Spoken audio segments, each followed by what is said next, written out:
Ah bah voilà, là on discute. Je vous avais dit hier soir que ça sentait le gros patch bien gras. Et bah voilà, un petit patch de 300 mégaoctets, ça fait toujours plaisir. Je vous ai d'ailleurs posté le patch note en français sur mon site et on va passer en revue les différentes modifications du jeu. Yo la guilde, ici Camille et objectif moins de 70% à ne pas être abonné avant la sortie de la saison 1, donc pour ne pas manquer les prochaines vidéos de Diablo 4, bouton rouge, sinon attention aux nerfs de Blizzard. C'est faux, il n'y a que des buffs.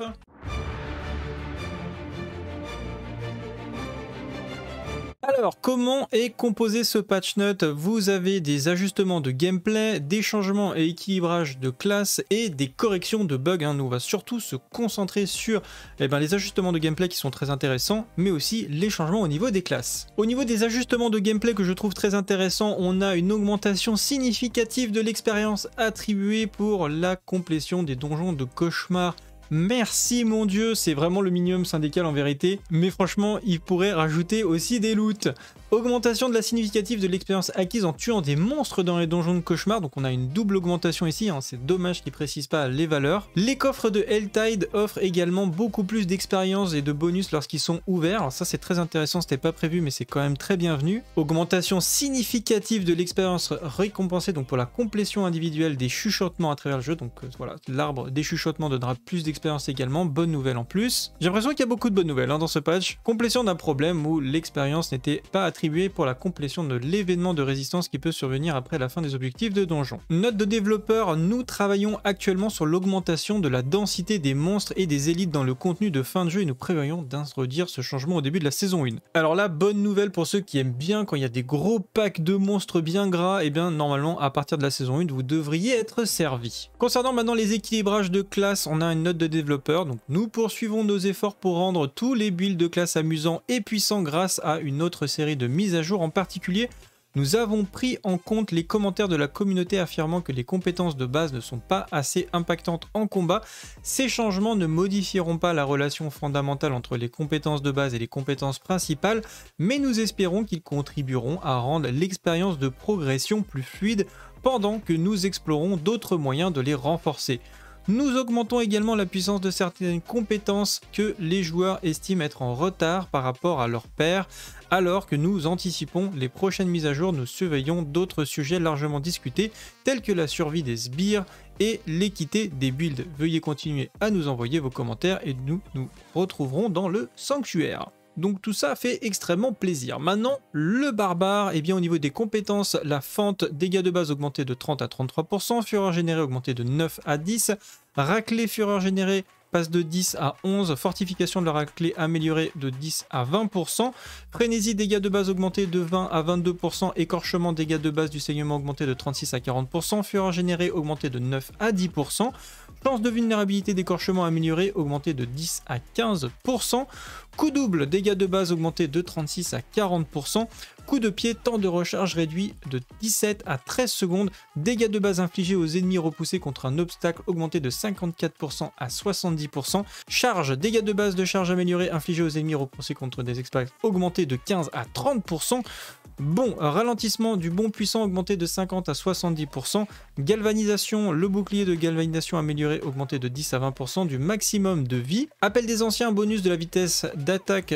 d'appel des anciens primordial augmenté de 10 à 20%, Maelstrom d'acier, temps de recharge réduit de 60 à 45 secondes, bonus de chance d'infliger un coup critique de Maelstrom d'acier primordial augmenté de 10% à 30%, bonus aux dégâts de coup critique de Maelstrom acier primordial augmenté de 20 à 40% et frappe bondissante, dégâts de base augmentés de 75 à 112%. Un énorme up à ce niveau-là. Au niveau des aspects légendaires, je vous laisserai en prendre connaissance sur le site internet. Pour l'instant, au niveau des compétences du guerrier, c'est un buff énorme. Toutes les compétences capitalement sont augmentées à ce niveau-là. Donc je sais que le guerrier avait déjà beaucoup de builds très viables, mais là vraiment je pense qu'il va envoyer vraiment du très lourd. Au niveau du druide, la pointe de terre augmentée de 16 à 17%. Bon, ça augmente pas de ouf, ça changera pas grand-chose. Esprit généré de 10 à 11, fortification de pointe terre féroce augmenté de 4 à 8%, vent cisaillant, dégâts de base augmentés de 17 à 18%, esprit généré augmenté de 12 à 13%, la griffe, dégâts de base augmenté de 20 à 22%, esprit généré de 10 à 11%, chance de double attaque de griffe indomptable augmenté de 10 à 15%, dégâts de base de griffe féroce augmenté de 10 à 15%, mutilation, dégâts de base augmenté de 20 à 22%, esprit généré de 14 à 15%, fortification augmentée de 2 à 3%. Orage, la durée d'orage renforcée est d'améliorée, donc elle passe de 4 à 6 secondes. Les chances d'immobilisation d'orage primordial augmentées de 8 à 12%. Déchiquetage, dégâts de base de la troisième attaque augmentés de 60 à 70%. Les soins de déchiquetage renforcés augmentés de 1 à 2% du maximum de points de vie. Ça fait une bonne différence, je pense. Dégâts de base de déchiquetage enragé augmentés de 51 à 70%. Dégâts, bonus de dégâts critiques de déchiquetage primordial augmentés de 20 à 30%. Les loups, leur temps de recharge est réduit de 14 à 11 secondes. Probabilité d'obtenir un coup de chance avec la meute de loups farouches augmentée de 10% à 40%. Ouragan, dégâts de base augmentés de 97,5% à 134%. Ouais, il prend un méga buff l'ouragan.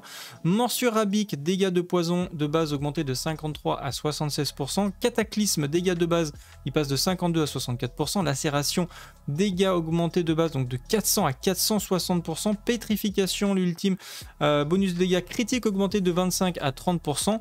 Et martèlement, dégâts de base augmentés de 140 à 180%. Au niveau des compétences passives, on a le saccage bestial, bonus de vitesse d'attaque augmenté de 20 à 25%, bonus de dégâts augmenté de 20 à 30%, fureur de la nature, chance d'avoir un sort gratuit augmenté de 20 à 30%, férocité lupine, dégâts augmentés de 60 à 70%, et je vous laisse prendre connaissance des aspects légendaires sur l'article. Pareil également, il y a beaucoup de ups, mais c'est des ups qui sont un peu stratégiques dans le sens où ils ont pour but d'augmenter des compétences qui ne sont pas vraiment méta, enfin en tout cas même pas jouées du tout.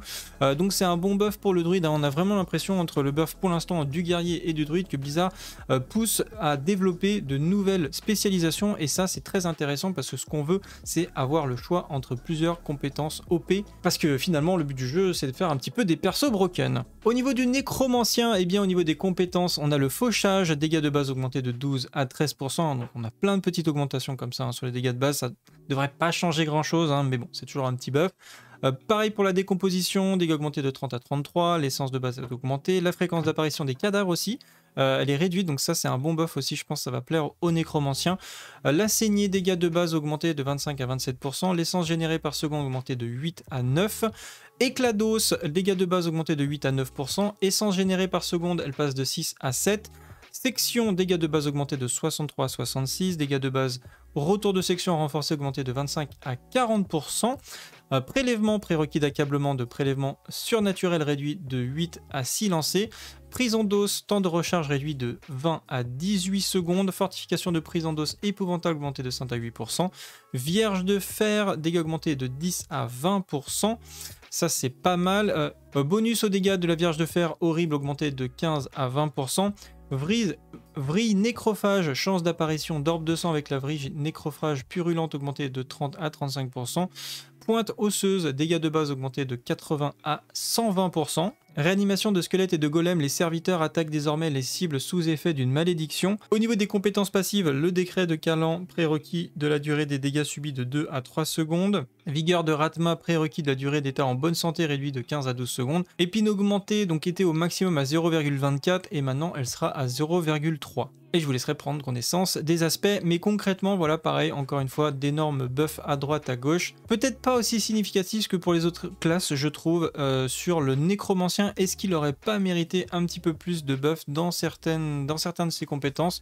Vous me direz en commentaire ce que vous en pensez. Au niveau du voleur, on a la frappe revigorante, dégâts de base augmentés de 23 à 25%, passage des lames, dégâts de base augmentés de 15 à 16%, crève-cœur, dégâts de base augmentés de 25 à 24%, les dégâts de crève-cœur primaire augmentés aussi de 30 à 75%, la flèche puissante, dégâts de base augmentés de 20 à 22%, le déluge, dégâts de base augmentés de 20 à 22%, Showstrap, effet glaçant de Showstrap méthodique augmenté de 20 à 25%, bombe fumigène, temps de recharge réduit de 15 à 13 secondes, pluie de flèches, temps de recharge réduit de 60 à 55 secondes, la puissance d'imprégnation de pluie de flèches primordiale augmentée de 20 à 30%, volet dégâts de base augmenté de 70 à 105%. Et au niveau de la compétence passive, on a le corps à corps bonus de dégâts augmenté de 20% à 30%.